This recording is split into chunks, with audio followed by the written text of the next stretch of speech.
This is Hold My Stethoscope. What's up, y'all? We are excited to have you back on Hold My Stethoscope. I am here with my girl, Felicia. Hey, everybody, I'm back. So today we've got a special guest with us, and you've heard us talk about him before, and now he's finally here. The man, the myth, Finally. the legend. Hey, what's up, y'all? I'm very excited to be here. Finally had some time to make it on. Hey.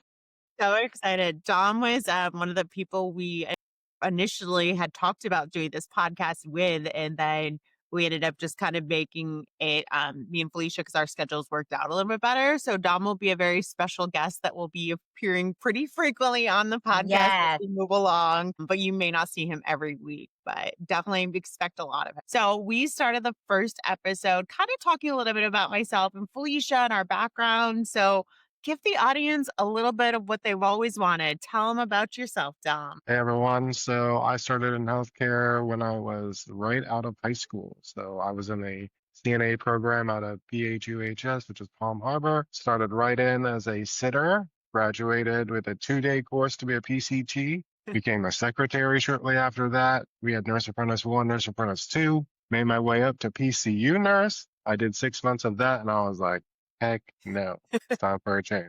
Did ER ever since. Kind of grew through the leadership track there, became an A&M, and then I had that other second moment of, heck no. Took a step back, did some traveling in between, came back to a lovely educator position, and then shortly after that, now I'm an administrator.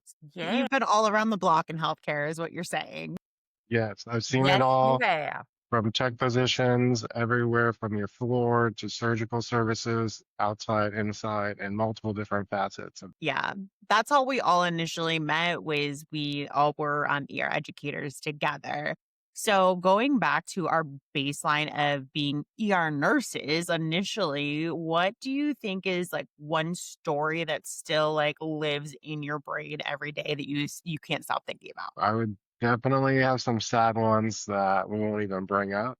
But some interesting ones I would say would be like our hurricane season down here in Florida, right? Truth. So we've had multiple hurricanes here. I would say my most memorable is one where I was locked down during a code green. We had a patient come in. He was doing some prep work, getting some trees trimmed, and unfortunately not only trimmed the tree with the chainsaw, but trimmed his hand off. And we had to do some nice pressure dressings and hold him. We're not a trauma center. We did not have the luxury of transferring him out, nor do we have the luxury of having our surgical wings open, which we only had 2 at the time. The surgical wings were dealing with other emergencies. So my most interesting, unfortunately, was also the painful to watch, was just trying to maintain this patient's comfort, but also interesting because that initial soft injury that he had, he wasn't feeling it at first, but as time goes on, as you know, you kind of get there. So that would be my most interesting. How about you guys? Yes. Yeah. Yes. What do you think, Felicia? And you've been in a level 2 trauma center for the most of your career. So what do you think is Yeah. maybe your Oh, most interesting?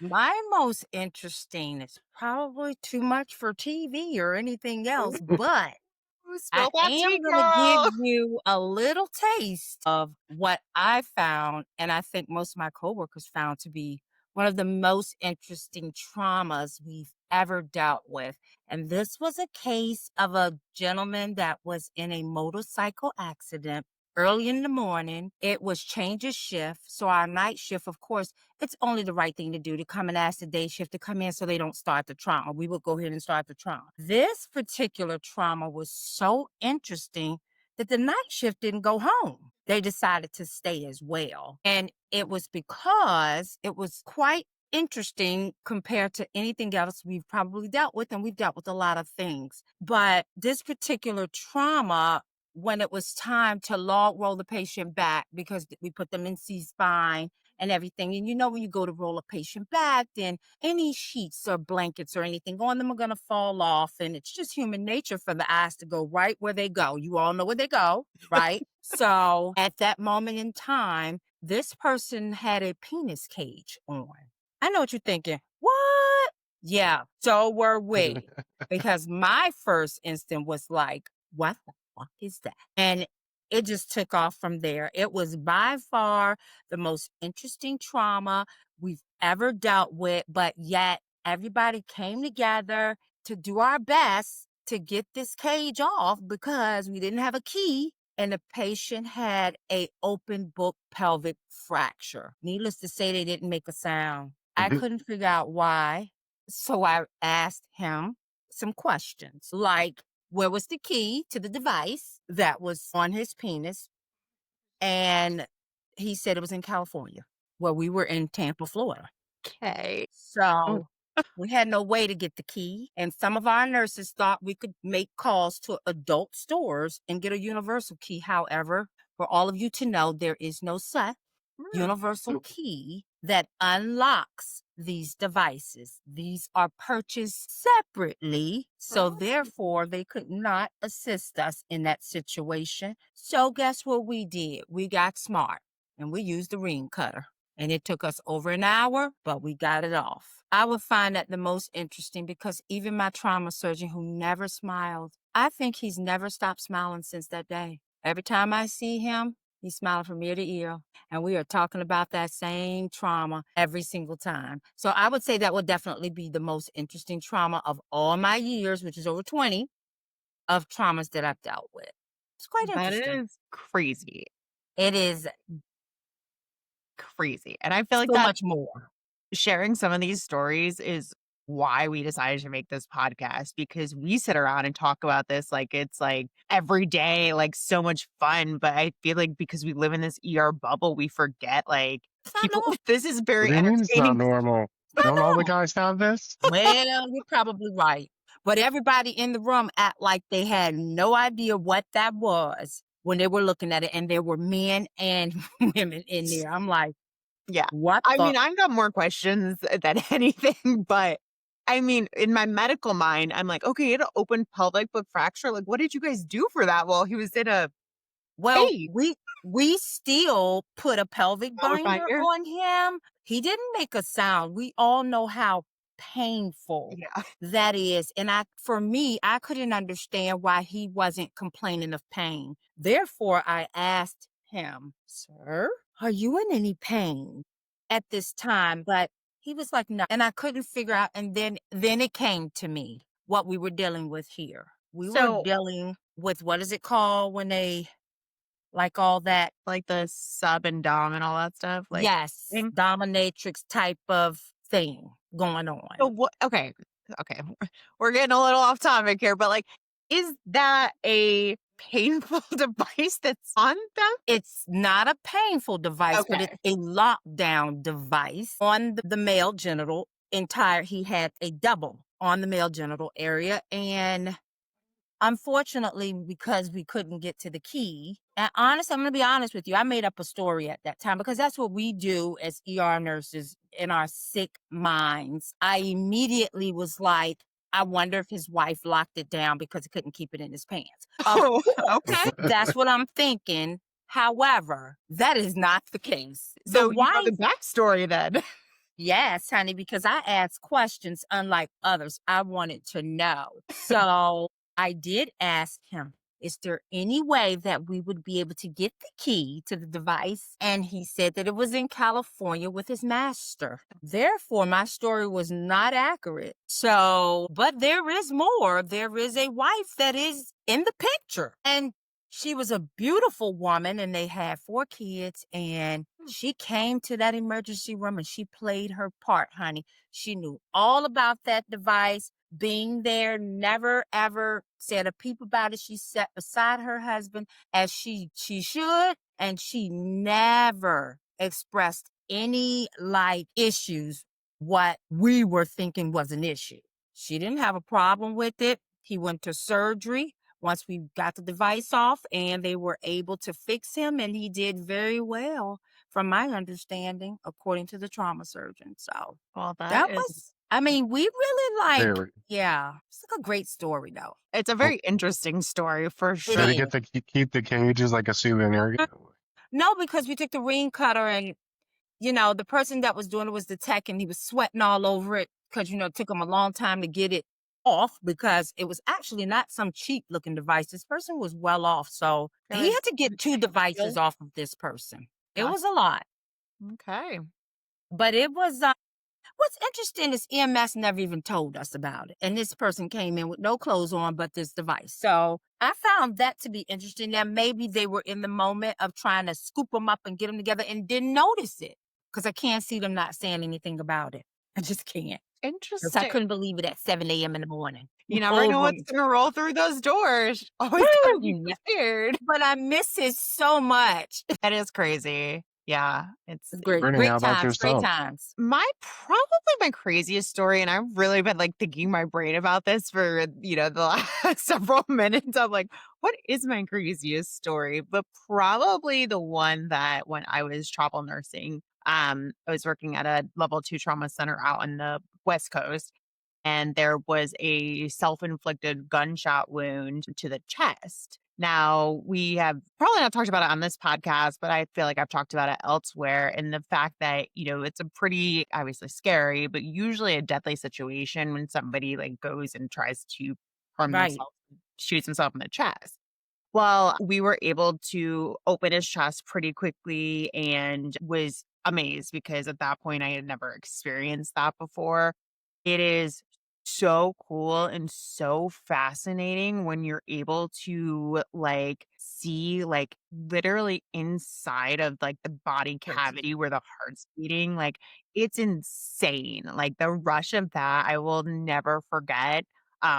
They ended up taking the patient to the OR, and I'm pretty sure he at least survived the surgery. I don't know his outcome because I was a traveler there, so I don't really have anything, but I know he at least made it through surgery. Wow. So that was by far, like first time really experiencing them doing, MTP and that whole situation. I'd worked at Mhm. different like bars and different trauma centers prior Wow. to that, but that was by far like the craziest trauma I'd ever seen.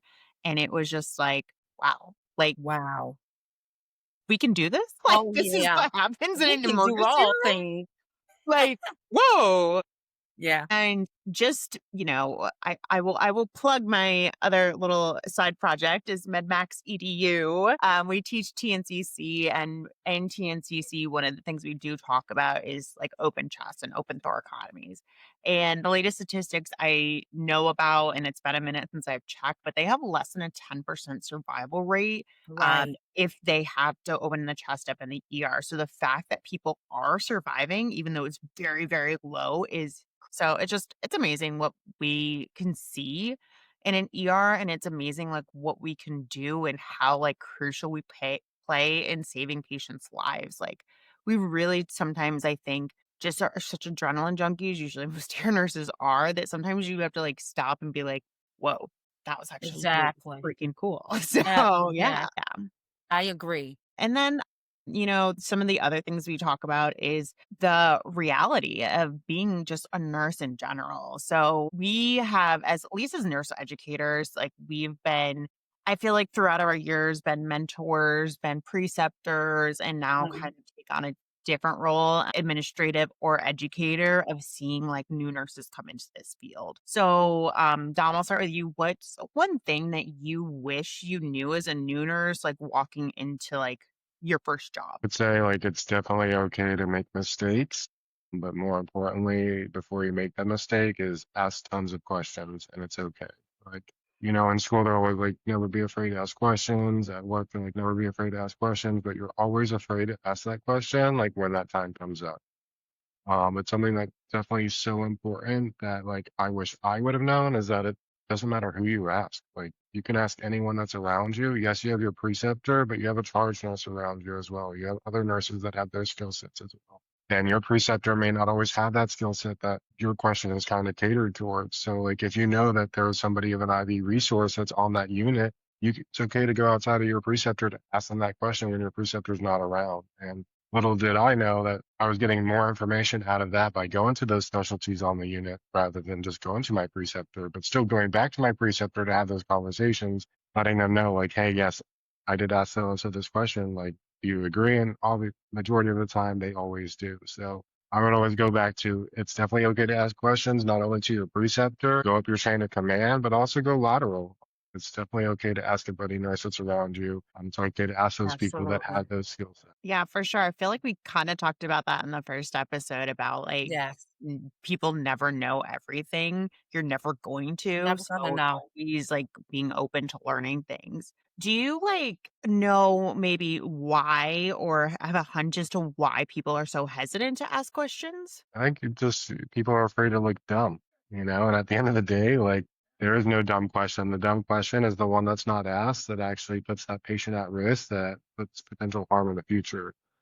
Yeah, Um, so great that answer. is, I think, the biggest thing that people are scared of is just like it's not the repercussion. It's I'm gonna look dumb. Like Yeah. the repercussion's gonna come at the end, like when I that can patient's see that. gone. But I also see intimidation coming from preceptors and other nurses, senior nurses, and I think it puts fear in those new nurses coming in, and that's what also makes them afraid to ask questions. We eat our own, is the truth, and this is what I sometimes feel pushes those new nurses away, doesn't make them feel wanted. I don't know if sometimes we as nurses are trying to show what we know and we kind of come off very strong and it's yet very intimidating. And I'm very concerned with that now as an educator because I am observing that now that I'm an educator from senior nurses, doing Mhm. that to new nurses that are coming out of school instead of making them feel welcome and guiding them and grooming them into what we want to be. We're showing them, you know, we get like, you'll never be like this attitude. And it becomes an intimidation and it pushes those nurses away. And that is something that I am seeing that I really hope that in the future can change. Well, it is kind of like that, old adage that nurses eat their young. And Yes. I feel like it's hard because I feel like there's pieces of that have gotten better, like as I've gone through Hmm. healthcare, but it's definitely not something that's fixed. And I do feel like it is twofold. I think you both brought up like really good points. I think people are, intimidated maybe to look dumb, that they don't know They the don't answer. want to ask They should questions, know right? the answer, all of that stuff. And maybe, there's a combination of it that like the nurses that they're going to ask aren't the most welcoming to questions. So I think, part of that is looking at ourselves as nurses and being like, what is it that we have to offer? Like, what can we do to make situations better? Because at the end of the Absolutely. day, we're all there to take care of patients in whatever way, shape, or form, even if it's not at the bedside, like we still affect patient care. And Yes, hopefully, if you've gotten into nursing, it's for a good reason because you want to help people and you care. And the absolutely. last thing that we want to do is take that mentality away from people and stop that caringness that is part of nursing by making people feel dumb or feel like they can't come and ask questions because healthcare is constantly changing. It's constantly evolving. There's so many new information, new evidence based measures, and nobody knows everything, kind of going back to Nobody. that. Nobody. And if you don't ask the questions, you're not going to know. But the other part, like I feel like that's been really hard, at least from my experience in the last couple of years, is people having difficult conversations. I feel like it's really hard for people when maybe things aren't going their way or things are not going as expected.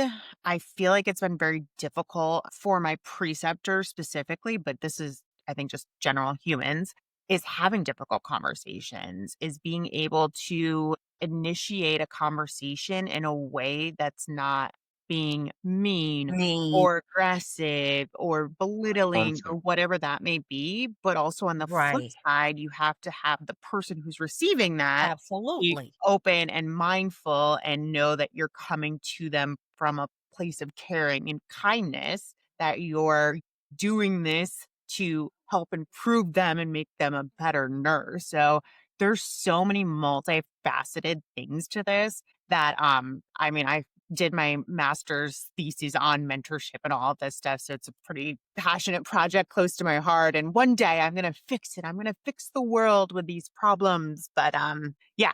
But I Well, to do feel come like off of that, Brittany, I have a 20-year-old oh, yeah. who has been telling me she has social anxiety, and I did not Mm, really believe. I kind of laughed that off, and I actually witnessed it about a week ago when we went to go take her to school, and we were in the office about her housing. But not only does she have it, there is a huge population of people at her age that have this social anxiety, they call it. So, therefore, they won't ask questions. So, this is a concern to me for nurses. If the people that are coming in have this social anxiety, then they're never going to ask the questions because they don't want people to look at them, like as Dom said, like they're dumb, or they get this sense of embarrassment. I mean, like she almost felt like she could crawl out her skin. Just us saying, go to them to ask this question about the apartment. And this is when I realized this was something real for her. But not only for her, her boyfriend also has it. Maybe not as bad as her. And then I spoke to an AOD at the hospital that I'm currently employed with, and she has it. This is a concern to me if you're in a career such as nursing, especially emergency room nursing, and you're afraid to ask a question because these are people's lives we're dealing with. So you're not saying anything in fear of. I'm really not sure how we can or what we can do well, to. I think Right. it's hard because I think it's also a generational thing. Like, these Yes. are kids now that are coming up that, like, literally grew up with technology and Right. computers, and there wasn't, I guess, much of a need for face-to-face conversations Right. that Because maybe now they have technology to we Social transform it. media, were. and they have. 'Cause, like, they Yep. connected Facebook and Instagram and, like, all Yep. these things where you did all of that communicating online, where you didn't have to, like, call somebody up. You And could you t know what? Even trying to call somebody now, you don't get anybody because it's leave text or do a chat box or whatever, and you don't get a live person, which drives me crazy because I grew up in an era where you do talk to people, but that is Yeah. become the norm where you Yeah. don't talk to people. What do you think about this, Dom? Yeah, don't call me. Yeah, don't See, call me. You see, can text me. I'll get back to you. Like, but no Dom, problem. you are vocal and you will speak up. Even You're at not work, I'm like the like, norm. y'all can text me. If it's something urgent, you can call me. Otherwise, a text message will do just fine. I promise you. We will take care Kind of of it. reminds me It's a priority list. I don't remember where, probably somewhere on social media, this debate about, like, should you randomly FaceTime somebody or should you text them to let them know that you're gonna FaceTime them? Yeah, I I need to be text first. I can't stand FaceTime because first of all, you can't be catching me looking like crap for What you one, doing? What you doing? you know? first of all, you never look like crap, so stop it. I do. You always look so beautiful. Yeah, Thank I was you. like, "This girl feels So Very like a good confused. answer, demon," Stephen. Very so good answer. Dom But would I be mean, like, yes, "Never FaceTime me ever," regardless. I know, right?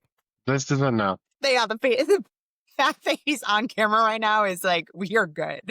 We're good. We're good. I We're think if good. we were to take a step back though and go to like the questions, I think it's also important that we analyze how people answer. And I think if you talk to people in a way that they understand without Hmm. talking down to them, I can agree. also transform the way that we go forward, right? So if people are afraid to ask questions, yeah, we have technology that's out there to kind of bring them in, but we know that like ChatGPT and AI is not perfect and they do Right. kind of steer the wrong way. So they do have to be aware of that. Yes, we have research articles out there, but no one's reading. Let's be No, honest. No one's reading except for you, Brittany. You got all the books in the back.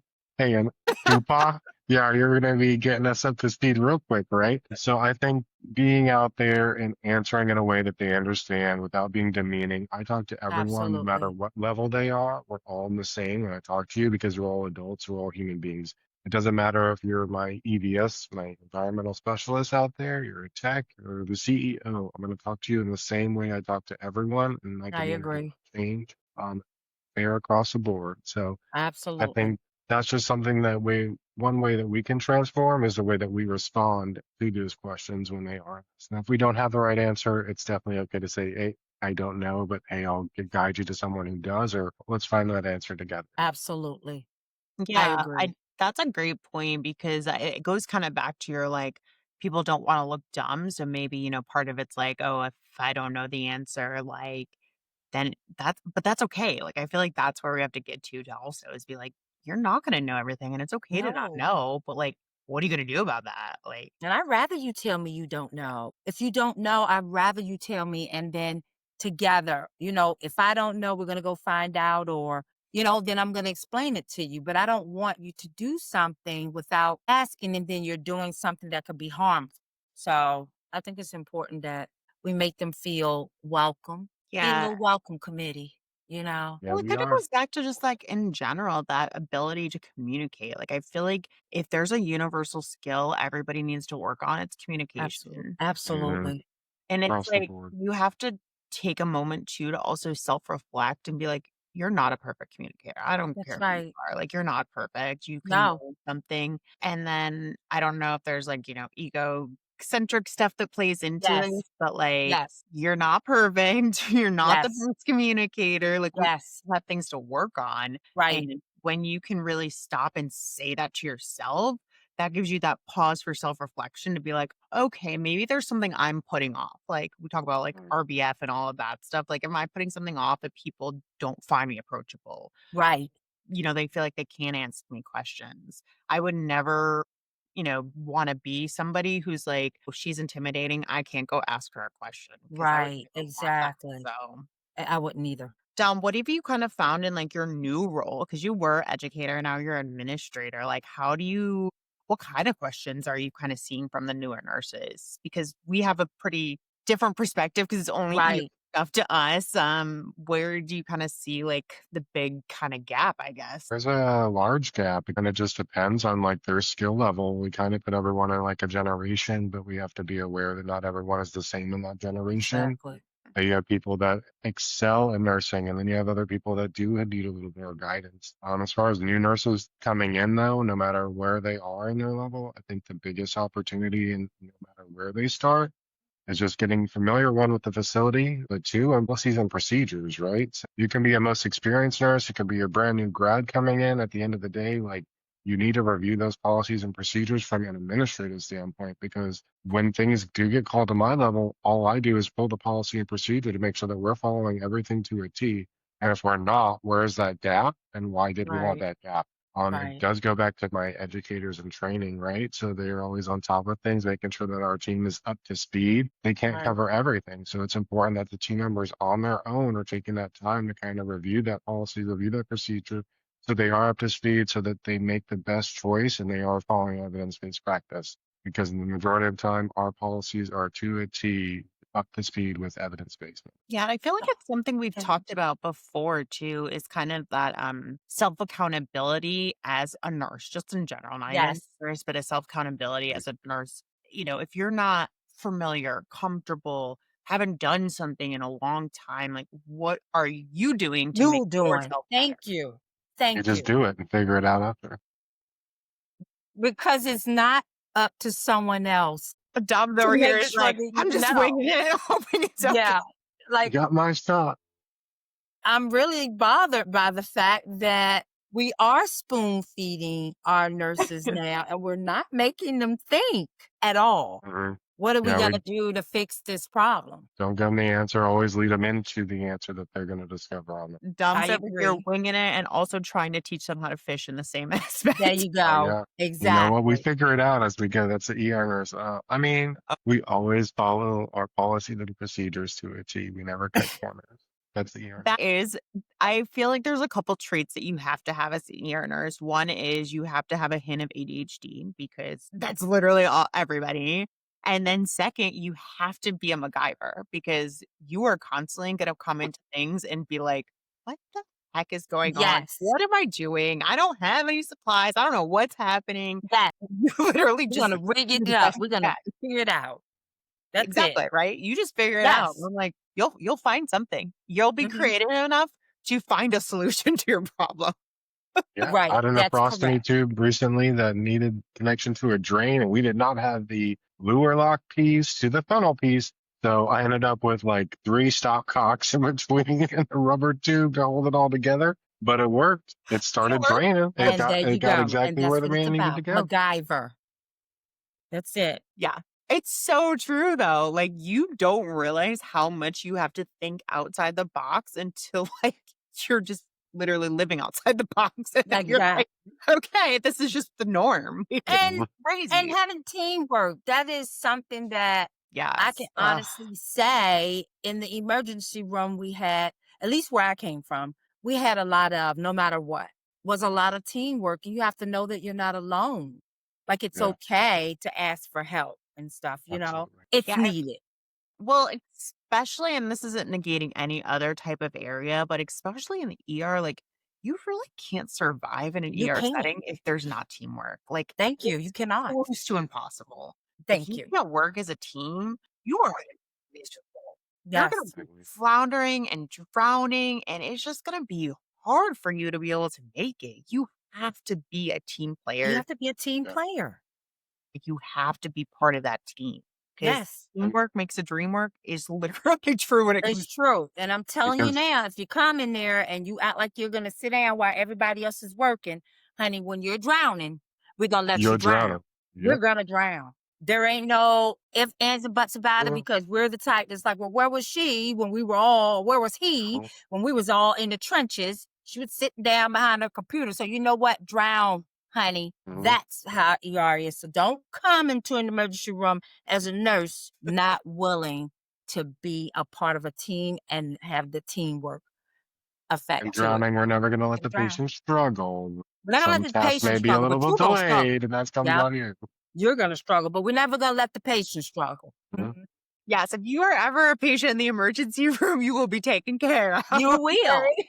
We're gonna take care of you. It's all about you. But we telling you if you're that The nurse, nurse ain't pulling weight. That's why you that's wait. right. So the That's right. other thing I wanted to kind of talk about just a little bit here before we kind of talk at where Felicia's at right now is we're seeing such a huge number right now of nurses that have like compassion fatigue and burnout and that are Yes. really just struggling with the job itself and Yes. finding kind of those outlets. Like, how do you guys handle like stress outside of the job and like what kind of things do you think we can offer any of our listeners to kind of deal with that? Please, you want to take this? I mean, Dom's like, and you, Felicia? so I think it's important to leave work at work and go Absolutely.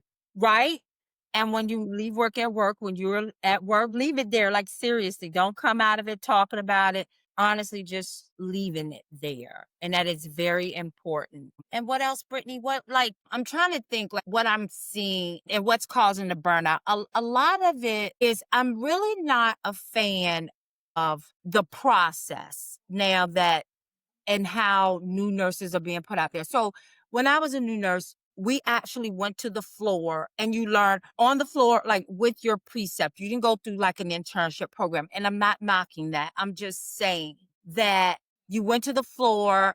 And first of all, it was all about personality, if you were going to make it with this group or not, because that plays such a huge part. Because you know what? You can be smart, you can be somebody that maybe even know how to do the skills, but if you don't have the personality to fit in where you are in the emergency room, you're not going to make it no matter what. Okay. So to me, that was a great thing we did back in the day. It's not being done at all now. And we're bringing these new nurses in and they're just not even being accepted by the staff. Let's start that there. And that right there just burns them out, makes them feel like they don't want to be nurses, made me think that they're not cut out for it. When in actuality, they could be cut out for it. It's just the way that we're now putting them out there. I just think something needs to change with the way that we're introducing new nurses to these departments.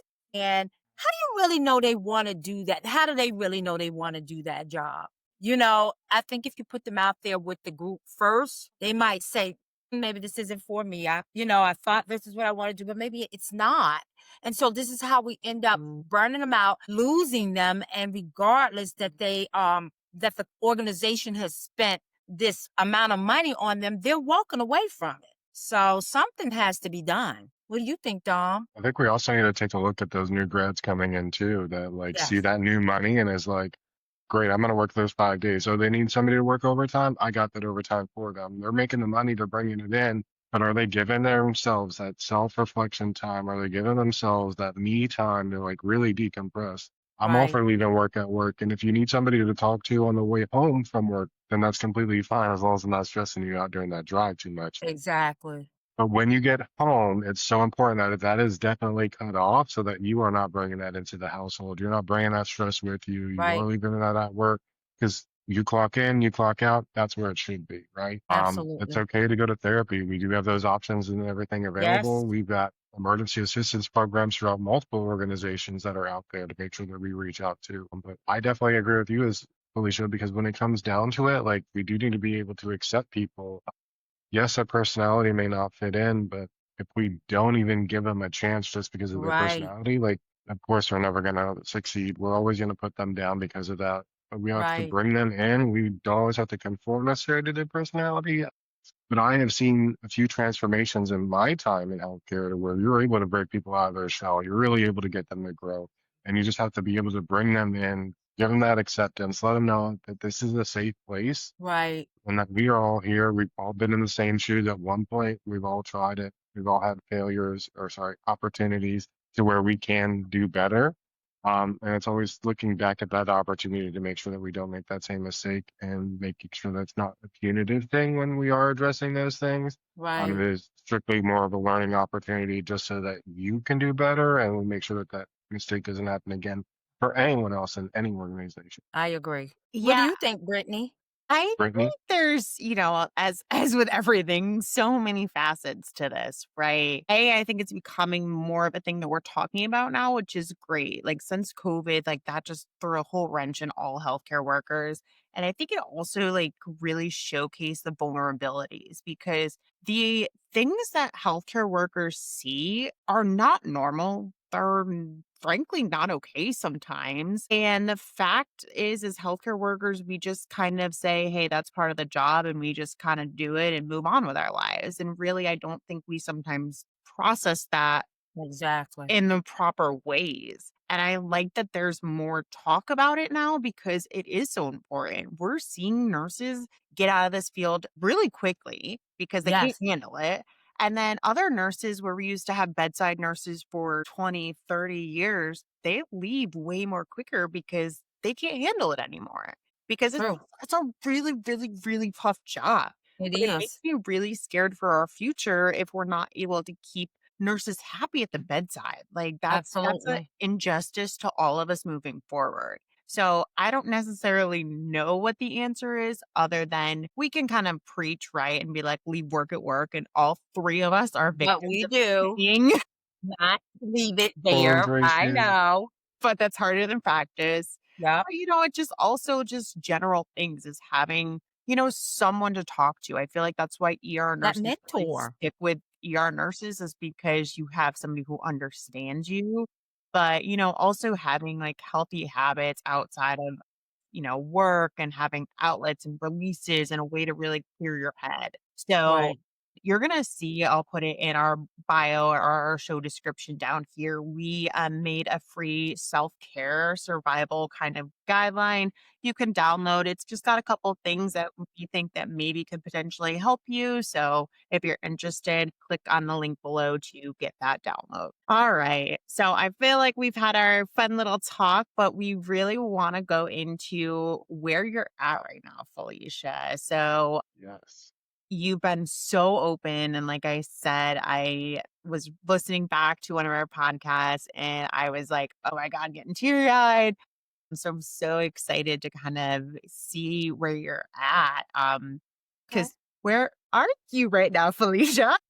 Hello, everybody. Just so we can go from where we left off from our last episode, I am now in New York, where thanks to all my friends, love and supportive friends, family, and everybody, made it so that I was able to come here to continue my treatment. As you all know, I've already done 7 rounds of chemo. Yay. Yay. I am in Manhattan, New York, and I'm very excited about it. It has truly, truly, truly been amazing so far. But tomorrow will be the first day that I will go to Memorial Sloan Kettering Cancer Center. I am very grateful to have this opportunity to be able to be treated there. You have no idea. The plan is we'll start with some lab work, we'll do a CAT scan, but then they will do something where they call it a fiducial. They will put this little metal bead down onto the tumor, which will actually tattoo the tumor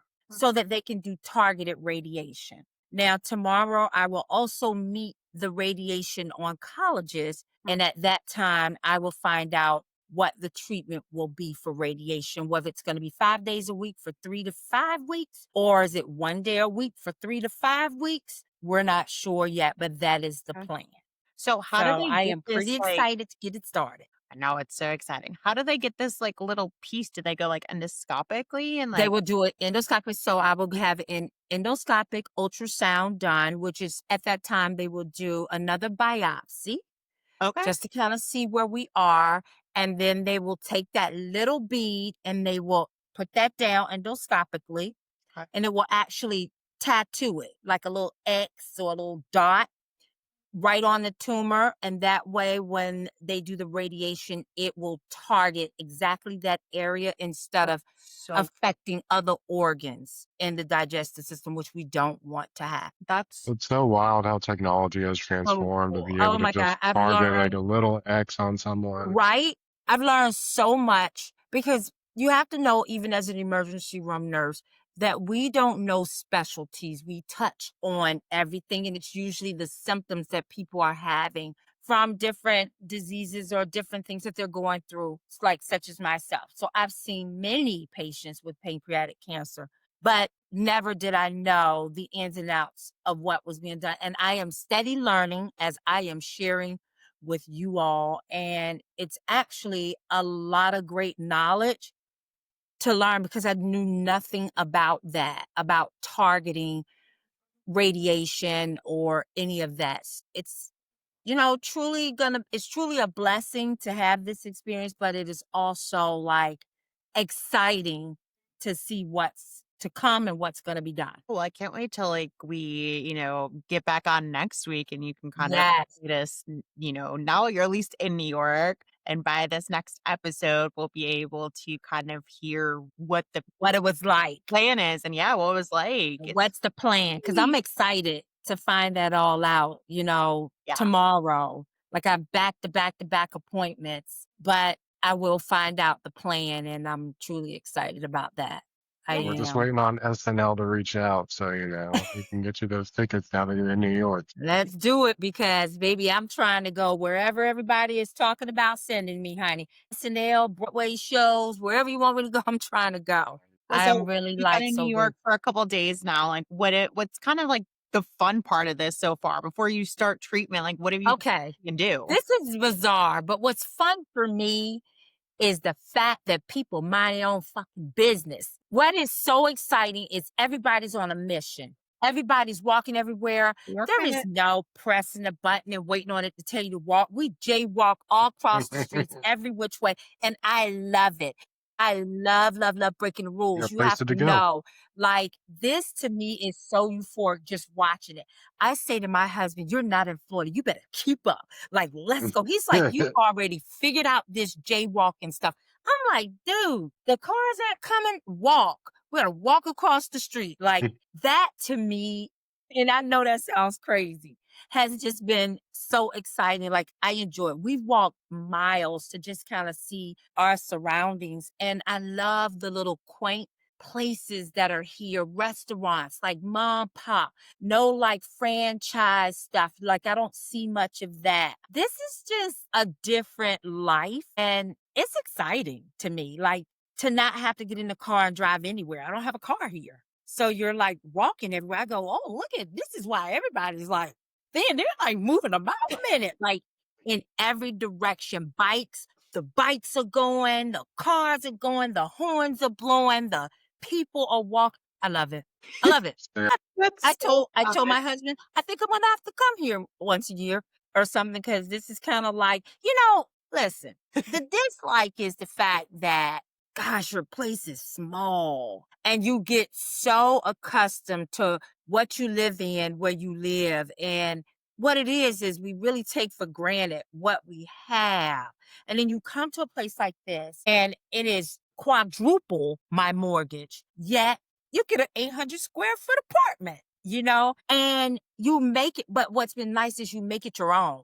You make it your own. And I just kind of love how people have their dogs and they're walking their dogs and everybody's doing their thing and minding their own business. In Florida, if you hear me, I need you to mind your business. I need everybody to mind their business and not get into other people's business. We need to start being more like the city, honey, and keep it Hmm. moving. So I have Actually, to I'm kind of kidding. tell you a funny Keep story that moving. relates to that. So I was born and raised in upstate New York, like Right. 3 hours, like country New York, so far away. Okay. But we still Okay. have like a New Yorker mentality. Right. When I first started traveling, like as a travel nurse back in the day, I swear I passed like a line, like past Chicago going out to the Midwest, and it's a different world, right? Like I'd only known the East Yes. Coast and New York and Florida and all that Right. stuff. I went out west and I remember we were at a gas station and I was pumping gas, and the guy looked over at me and he was like, "Hey man, how are you? How's your day?" And I was like, "Are you talking to me?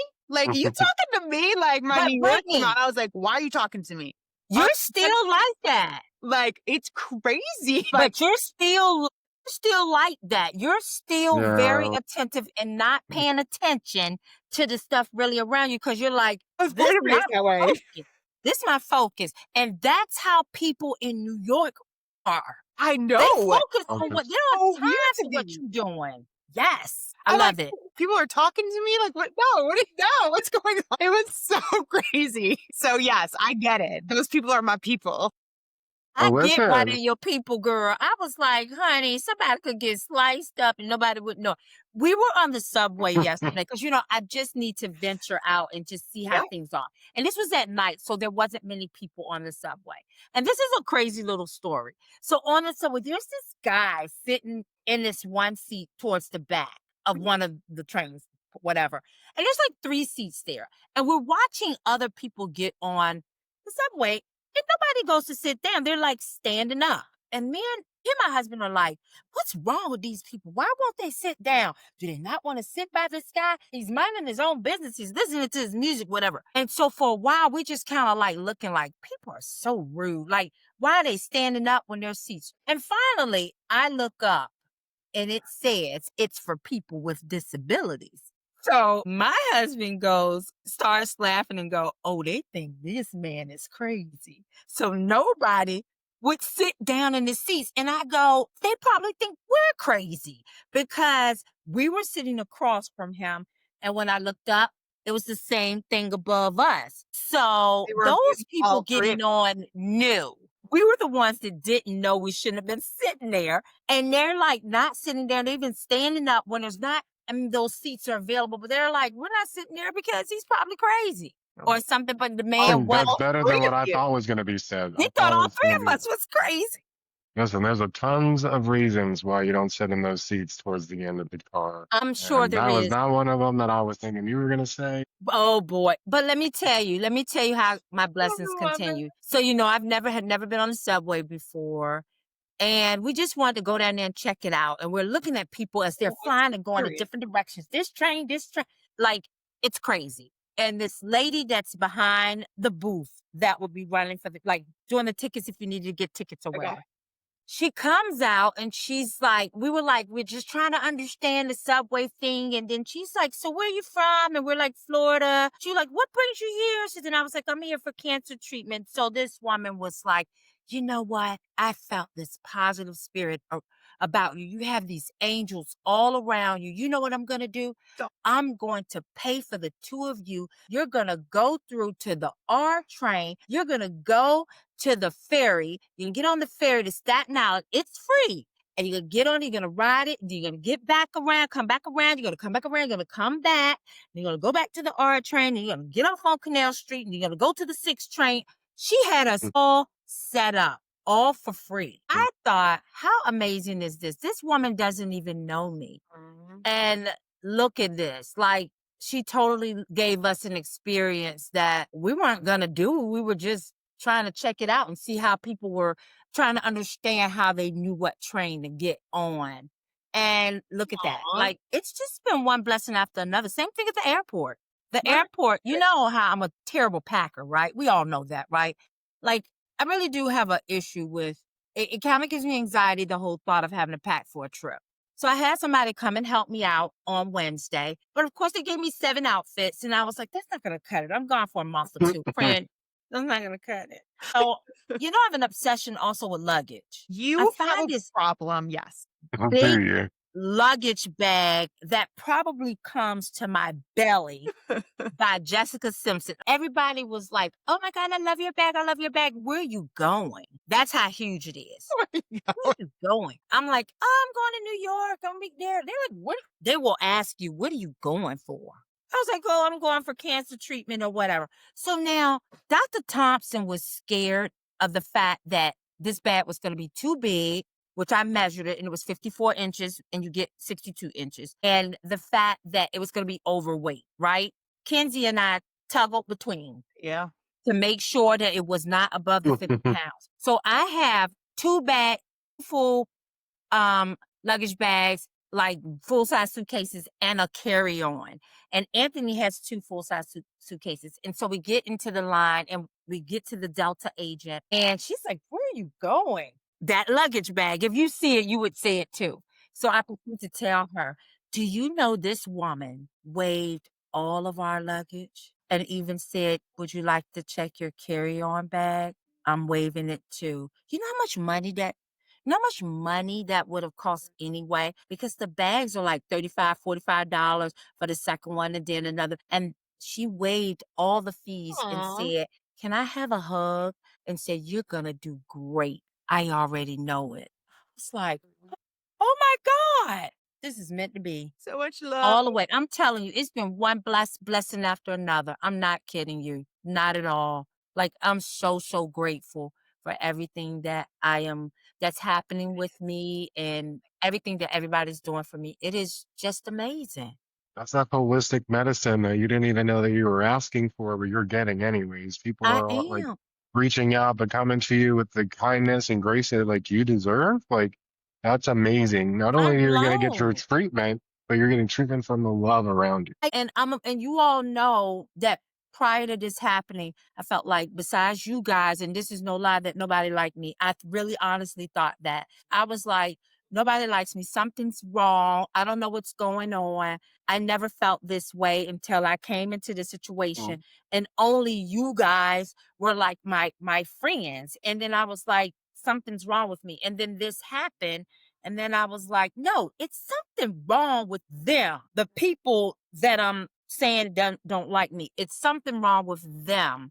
It has nothing to do with me because the amount of love and support that I have received from everybody cannot even begin to tell you. I don't even know how to accept it. It's so crazy. There are people I don't know that are like doing stuff for me. And I'm like, it's weird because I'm like, deserve, like, why are they doing this for me? Like, seriously. And it continues to happen, and I'm just like, I am so grateful. I don't know why I was the chosen vessel, but I was the chosen vessel. You know what? I'm going to do my part. And my assignment is to tell y'all if your faith is at all in question, you need to get yourself together because God is real, honey. Because I'm telling you, he shows me every single day because I continue to get all of this love nonstop. Somebody sent me money today saying, I want you and your husband to go have a steak dinner. I'm like, whoa, this is, Your gravitational force affecting everyone around you. I love it. It's I, making me I, all I And love then it. I comes need out them above. don't cry, Brittney. I know. It get me emotional again. Dang it, Felicia. I can't. Brittney, Don't. I I'll was start crying if you emotional cry. about it. I'm No, it's been serious. amazing. I And just don't know. so happy for you. Yeah. Yeah, I mean, despite I'm so everything, happy. it's Mhm. just been the biggest blessing, like, crazy as that sounds. We talked about it during the last episode, but it's crazy. It's, like, the most amazing thing that's come Yeah. about from something so terrible, so It is. It really, really is. and I'll plug this for everybody who's listening to this right now to help continue to support Felicia. She does have Thank a you. GoFundMe page, and you can also help support our podcast and Yes, help this become something amazing absolutely. by liking, sharing, subscribing to our channel. So please show Felicia the love that she amazingly deserves. Show this Oh, thank podcast some you. love so we can continue to bring you fun stories from the ER, advice that you probably didn't know you wanted and maybe don't want, all the fun laughs that we can bring you, the craziness, all of the things. Yes. And Thank you, guys. I love you so much. know that Dom will be making more appearances on Yes, he will. the show. When I'm not flying around the, nation here, I'll try to make an appearance when I can. As Felicia's going through life-saving cancer treatment. I'm just I not. guess I'll make time. But no, thank you so much for tuning in this week, and we will see Yes. you all next week with a brand new episode. So thank you Yes. again, Until the and next time. hold our Thanks for stethoscope. having me, guys. Oh, that's go. Bye.